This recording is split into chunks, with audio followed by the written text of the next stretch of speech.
Hey, it's Jason from Pro Guitar Studio, and today we're going to take a look at how to up your power chord game. Now, if you know how to play power chords, odds are you can play through the fretboard comfortably with these 2-finger or 3-finger power chord shapes, right? And so basically in a chord shape, we usually have 3 notes, so the root, the third, and the fifth. A power chord is just the root and the fifth, so it's not major, it's not minor. There's a variety of things you can do with them, very versatile, but at a certain point you start to want to do more with them. So what I have here for you today is we're going to take that power chord, we're going to keep it 2 notes, but what we're going to do is we're going to use the root and the third. Okay, so in this case here we're not using the power chord in the same way, we're not just doing the root and the fifth, but this kind of chord here works really well if you're doing anything with distortion, anything in the rock genre. And also it teaches you your third intervals, okay? So this can be useful on the thinner strings as well, but I want to approach it from the lower end today as if you were playing a chord progression. So if you have some distortion on, for example, you might not want to play like a full G chord. So what we're going to do here is play just the root and the third, and it gives it more, put some distortion on here, instead of, and so sometimes you want this sound, sometimes you want this. All right, so keep in mind there's different applications for these power chords, these major and minor power chords we can call them. So in this case here, the power chord is just referring to those 2 notes, really thick, heavy sound on the bottom. We're not referring to the root fifth kind of power chord. And in this case here, it's not going to be called like a G5, we're going to call this a G chord. Okay, so the official name for this would be like a G no 5 or no fifth interval. It's just a root and the third.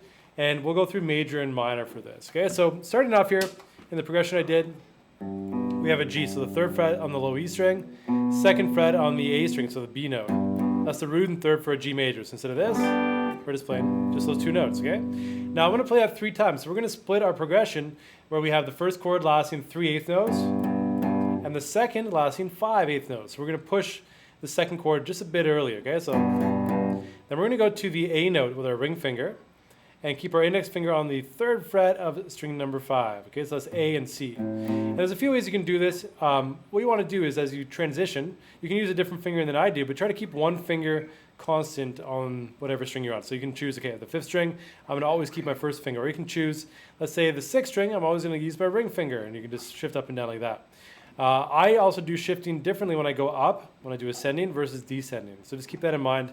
If I do something funky on the way down, when I descend in a different way, just to make it more comfortable for my fingers. But the main thing is that you have some kind of rule so that your fingers know where to go. Like if you're playing a progression or playing something, you know exactly which fingers you're going to use and you don't get tripped up. And that's the whole goal here, okay? So we're going to play this 3 times, this 5 times. 1, 2, 3, 1, 2, 3, 4, 5. Okay, so you can count like that. 1, 2, 3, 1, 2, 3, 4, 5. And then the next chord we're going to go to is a C. So the C note, fret number 8, and the E note, fret number 7. I know it's hard to see my fret dots here. So 3 times there on that C, and that's like a C major chord. And we're going to B minor, so the B and the D, so 7 and 5. So that's 1, 2, 3, 1, 2, 3, 4, 5. There we go, try it again.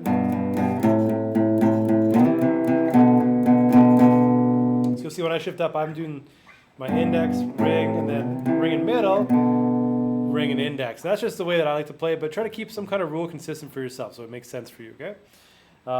Now, that's the first part of the progression. The second time, we start the same way. So G and A minor, 3 and 5.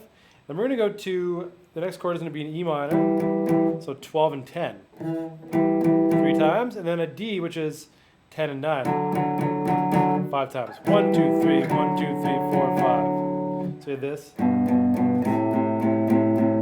to start, and then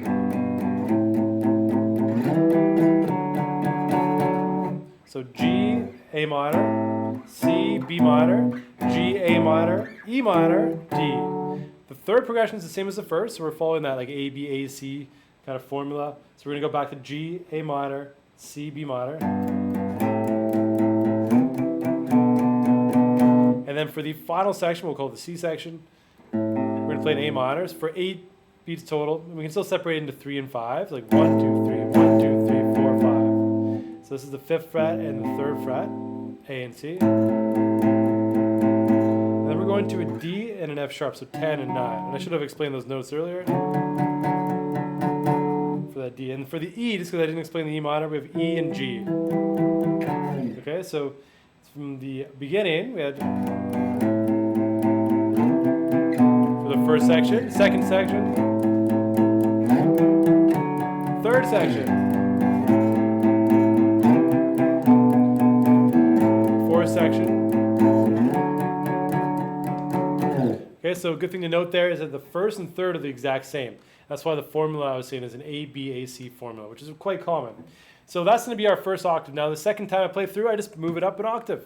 And this moves down to the D and the G strings. Okay, so 5 and 4.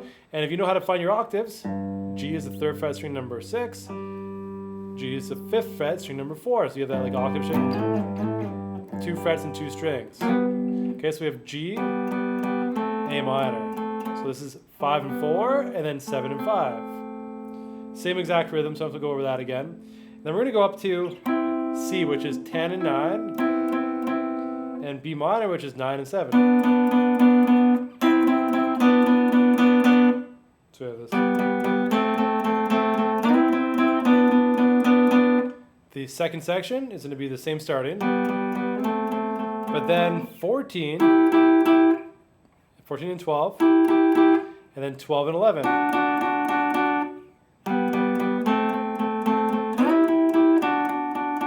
Third section the same as the first. And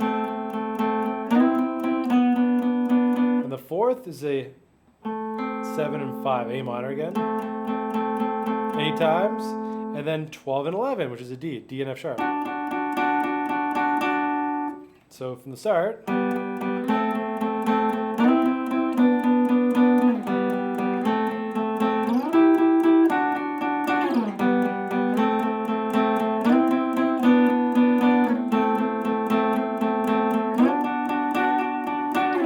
Okay, so that's our progression. Now the cool thing with these intervals is that these sets here, the minor and major shapes, can be used on every set of strings except for string 2 and 3. And that's only because the tuning of the second string is a little weird, right?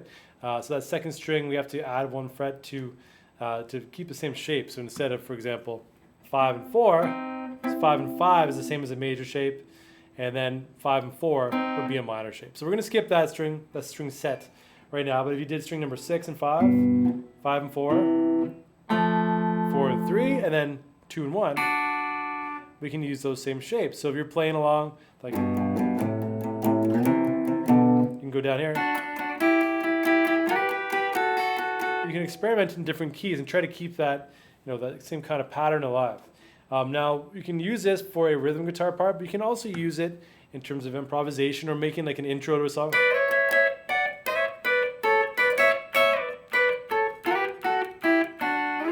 So a lot of fun things you can do with these third intervals. But the biggest thing here is giving you a way to apply this to your rhythm playing. So instead of playing bar chords, you can play just a root and third. And we'll call this a root third power chord. You can call it a major or minor power chord. Even though that term usually is just defined as a root and fifth, we can just go ahead and call it that for the sake of what we're doing here. Okay, so a major power chord and a minor power chord, just to give it that low edge. We want like that nice low sound instead of. Okay, so the opposite of doing these triads on the first 3 strings. And so sometimes I like things really low, so I'll do inversions of them, and you can do a lot of fun stuff like